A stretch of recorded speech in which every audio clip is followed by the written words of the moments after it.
दर्शन बड़े ही दुर्लभ हैं। देवता भी सदा इस रूप के दर्शन की आकांक्षा करते हैं। 53 में फिर काल बोल रहा है, जिस प्रकार तुमने मुझको देखा यह मेरा इस प्रकार चतुर्भुज वाला रूप वाला मैं न वेदों से कहते ये भी रूप मेरा वेदों से नहीं, मैं अपनी मर्जी से दिखा दूं, किसी ने दिखा दूं, न वेदों से न तप से न दान से न यज्ञ से देखा जा सकता हूं।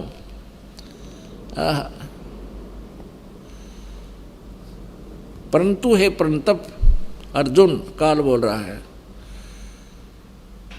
अनन्य भक्ति के द्वारा इस प्रकार चतुर्भुज रूप वाला मैं, यानी काल जो है ना, किसी कभी विष्णु रूप में, कभी शिव रूप में, कभी ब्रह्मा रूप में दर्शन देता है, वो भी कहता है इस प्रकार चतुर्भुज रूप वाला मैं प्रत्यक्ष देखने के लिए, तत्व से जानने के लिए तथा प्रवेश करने के लिए भी शक्य हूँ। प्रवेश करने के लिए मेरे में समा जा, मेरी भक्ति करता रहे, मेरे मुंह में आ जा, मैं ही उसको, वो खाता ही हमारे को, शक्य हूँ। इसके लिए यहाँ इसके लिए मैं संभव हूँ, उसको देख सकता है। अब यहाँ ये बात क्लियर होगी, एक बात ये स्पष्ट होगी कि श्रीमद् भगवत गीता जी का ज्ञान श्री कृष्ण ने नहीं बोला। श्री कृष्ण जी को तो ये मालूम भी नहीं कि मैंने गीता के बोलते समय क्या कहा था। अब ये भी एक प्रमाण आपको देते हैं, क्योंकि ये एक ऐसा जटिल प्रश्न बना हुआ है। ये भोली आत्माएं अभी तक इस तत्व ज्ञान को ना समझकर गीता जी के ज्ञान को श्री कृष्ण जी के द्वारा कहा हुआ जानकर और सभी उलट सुलट अनर्थ कर डाले और श्री कृष्ण जी को सुप्रीम मानकर उसके ऊपर आधारित कर दिया, अर्थों का अनर्थ करके इस अनमोल ज्ञान का अड़ंगा बना दिया। अब देखिए, श्री कृष्ण जी ने कहा कि मैं तो गीता के बारे में जानता नहीं, मैंने क्या बोला था, क्योंकि जैसे कोई प्रेत किसी में प्रवेश कर जाता है, वो प्रेत बोलता है, उसके निकलने के बाद फिर वो आत्मा को पता नहीं होता कि मैंने क्या बोला था, और ही बताया करते हैं आपने ऐसा बोला था, तो तू ऐसे बोल रहा था, तू ऐसे कह रहा था, और वो बोल रहा था भूत। तो ऐसे ये प्रेतवत प्रवेश करके श्री कृष्ण जी में यो काल गीता का ज्ञान बोल गया। ये देखिएगा, संक्षिप्त महाभारत द्वितीय खंड गीता प्रेस गोरखपुर से प्रकाशित है। व्यास जी, वेद व्यास जी इसके राइटर हैं। इसके 667 पृष्ठ पे इसके संपादक हैं जयदयाल गोविंदका, जो गीता जी के अनुवादक भी हैं, संपादक तथा संशोधक गीता प्रेस गोरखपुर, गीता प्रेस गोरखपुर से प्रकाशित और मुद्रित है। इसके 667 पृष्ठ पर हम चलते हैं। ये देखिएगा, ये है 667 पृष्ठ। श्री कृष्ण का अर्जुन से सिद्ध महर्षि और कश्यप का संवाद। जन्मेजय ने पूछा, ब्रह्मन शत्रुओं का नाश होने के बाद जब महात्मा श्री कृष्ण और अर्जुन सभा में बैठकर वार्तालाप कर रहे थे, उस समय उनमें क्या क्या बातचीत हुई। वैशंपायन जी कहते हैं, राजन, श्री कृष्ण के सहित अर्जुन ने जब अपने राज्य का पूरा अधिकार प्राप्त कर लिया तो वे दिव्य सभा भवन में आनंद के साथ रहने लगे। एक दिन सज्जनों से घिरे हुए वे दोनों मित्र स्वेच्छा से घूमते घूमते सभा मंडप के ऐसे भाग में पहुँचे जो स्वर्ग के समान सुंदर था। पांडव नंदन अर्जुन श्री कृष्ण के साथ रहकर बहुत प्रसन्न थे। उन्होंने एक बार उस रमणीय सभा की ओर दृष्टि डालकर भगवान से ये वचन कहा, देवकी नंदन, जब युद्ध का अवसर उपस्थित था उसमें मुझे आपके माध्यम का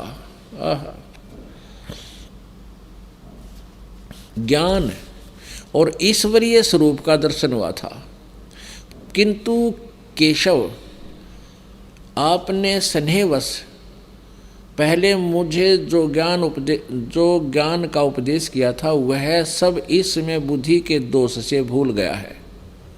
यानी जो गीता ज्ञान सुनाया था युद्ध के दौरान, अब मैं भूल गया। अर्जुन बोल रहा है, उन विषयों को सुनने के लिए बारंबार मेरे मन में उत्कंठा होती है कि वो ज्ञान गीता वाला मुझे फिर सुना दे, मैं सुनना चाहता हूँ। इधर आप जल्दी ही द्वारका जाने वाले हैं, अतः पुनः वह सब विषय मुझे सुना दीजिए। पुण्यात्माओं, अर्जुन भगवान श्री कृष्ण जी से कह रहे हैं कि भगवान, जो गीता जी का ज्ञान आपने युद्ध के दौरान सुनाया था उसको मैं भूल चुका हूँ, और वही ज्ञान मुझे फिर सुनाइए, मेरी बहुत प्रबल इच्छा है सुनने की। अब श्री कृष्ण जी क्या कहते हैं देखना, इधर आप जल्दी ही द्वारका जाने वाले हैं, अतः पुनः वह सब विषय मुझे सुना दीजिए। अर्जुन ने कहा। अब वैशंपायन जी कहते हैं, वैशंपायन जी कह रहे हैं कि अर्जुन के ऐसे कहने पर वक्ताओं में श्रेष्ठ महातेजस्वी भगवान श्री कृष्ण ने उन्हें गले से लगाकर इस प्रकार उत्तर दिया। श्री कृष्ण बोले, अर्जुन, उस समय मैंने तुम्हें अत्यंत गोपनीय विषय का श्रवण कराया था, अपने स्वरूप भूत धर्म सनातन पुरुषोत्तम तत्व का परिचय दिया था और नित्य लोकों का भी वर्णन किया था, किंतु तुमने जो अपनी नासमझी के कारण उस उपदेश को याद नहीं रखा, यह जानकर मुझे बड़ा खेद हुआ है। उन बातों का अब पूरा स्मरण होना संभव नहीं जान पड़ता। पांडवनंदन, निश्चय ही तुम बड़े श्रद्धाहीन हो, तुम्हारी बुद्धि अच्छी नहीं जान पड़ती। अब मेरे लिए उस उपदेश को ज्यों का त्यों दुहरा देना कठिन है, क्योंकि उस समय योग युक्त होकर मैंने परमात्म तत्व का वर्णन किया था। पुण्यात्माओं, अब श्री कृष्ण जी अर्जुन पर तो डांट मार रहे हैं, धमका रहे हैं कि तू बड़ा श्रद्धाहीन है, तेरी बुद्धि अच्छी नहीं है, तूने याद क्यों नहीं रखा गीता जी के ज्ञान को। और स्वयं कह रहे हैं, अब मुझे वो पूरा फिर याद नहीं आ सकता। कोई बात हुई या? इसे सीधा श्री कृष्ण जी ने कह का भी नहीं पता था कि गीता में मैंने बोला क्या है। पुण्यात्माओं, अब ये दास सत्संग कर रहा जिस विषय पर, और आप सुन रहे हो, जो प्रथम बार इस ज्ञान को सुनेगा उसको 20% याद रहेगा मुश्किल से। और मैं वक्ता हूँ, अपनी होश में बोल रहा हूँ, तो मुझसे कभी सुन लेना, उसी समय सुना दूंगा, क्योंकि मैं अपने होश में बोल रहा हूँ। और मैं आप मुझसे पूछो कि वो सुनाना वो विषय जो उस दिन सुनाया था, और मैं कहूँ तुमने याद क्यों नहीं रखा, मुझे याद नहीं, इससे सिद्ध है कि मुझे कुछ भी मैंने बोला ही नहीं। यानी किसी और कोई भूत बोल गया मेरे अंदर आकर के, तब मैं ऐसी बातें कह सकता हूँ। तो ऐसे ही श्री कृष्ण जी में काल बोल रहा था। ये काल कौन है, आपको अभी परिचय दिया। ये 21 ब्रह्मांड का स्वामी है, ब्रह्मा विष्णु महेश का पिता है, दुर्गा इसकी पत्नी है, ब्रह्मा विष्णु महेश की माता दुर्गा है। और ये काल जो है ये ऐसे धोखा करता है। इसने गीता जी अध्याय नंबर 4 के श्लोक नंबर 5 और 9 में ये स्पष्ट किया है कि अर्जुन, तेरे और मेरे बहुत जन्म हो चुके, तू नहीं जानता, मैं जानता हूँ। मेरे जन्म और कर्म अलौकिक हैं, दिव्य हैं। अब कैसे कर्म दिव्य हैं? अब जैसे श्री कृष्ण में प्रवेश करके भूत की तरह, प्रेत की तरह अपना उल्लू सीधा कर गया, नाश करवा दिया। अर्जुन नट, कृष्ण नट, मना करे हम नहीं करते ऐसे युद्ध न। पहले कृष्ण जी भी मना करे थे कि नहीं, ऐसा जुल्म नहीं करना चाहिए। और यहाँ तक प्रतिज्ञा कर ली थी महात्मा ने, श्री कृष्ण जी ने, कि मैं युद्ध नहीं करूँगा, हथियार भी नहीं उठाऊंगा, क्योंकि युद्ध नहीं चाहते थे। वो बड़े शांत प्रिय महापुरुष थे, सतोगुण भगवान है। लेकिन काल ने उसमें प्रवेश किया और अर्जुन को डराया, भयंकर रूप दिखा करके। डरते अर्जुन ने स्वीकृति दे दी, हाँ मैं आपसे सहमत हूँ और युद्ध करूँगा। उसने जान लिया कि यदि एक बार फिर ये विराट रूप दिखा दिया तेरा कलेजा फट जाएगा, इसलिए युद्ध करना ही उसने अपना हित समझा। इसलिए युद्ध करना ही उसने अपना हित समझा। तो अभी आपको दिखाते हैं इसके जन्म और कर्म कैसे अलौकिक हैं, ये कर्म कैसे अलौकिक करता है। देखिएगा श्री विष्णु पुराण, गीता प्रेस गोरखपुर से प्रकाशित। इसके संपादक कौन है? अनुवादक हैं श्री मुनीलाल गुप्त और प्रकाशक गीता प्रेस गोरखपुर, और मुद्रक भी यही है, प्रकाशक भी यही है। अब देखना इसके 233 पृष्ठ पे, ये चतुर्थ अंश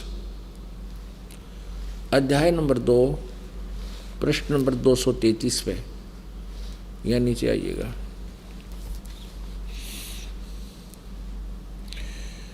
ये श्लोक नंबर 22 से लेकर 26 तक हम पढ़ेंगे।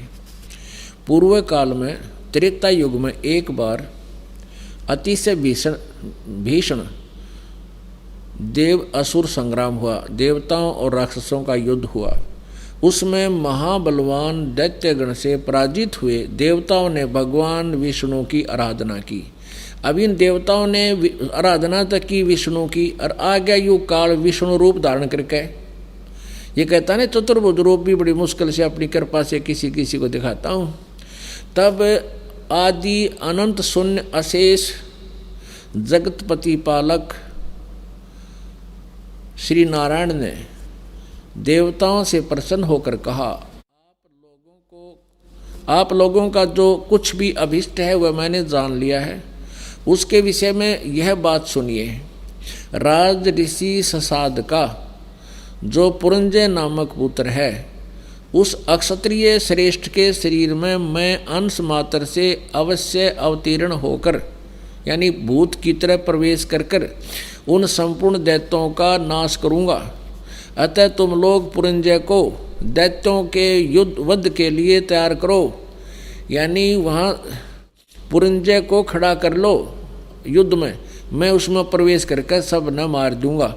अब जैसे श्री कृष्ण में आकर यू काल प्रवेश कर गया और युद्ध करा दिया। कृष्ण जी तो नट रहे थे, और जब अर्जुन मना करने लगा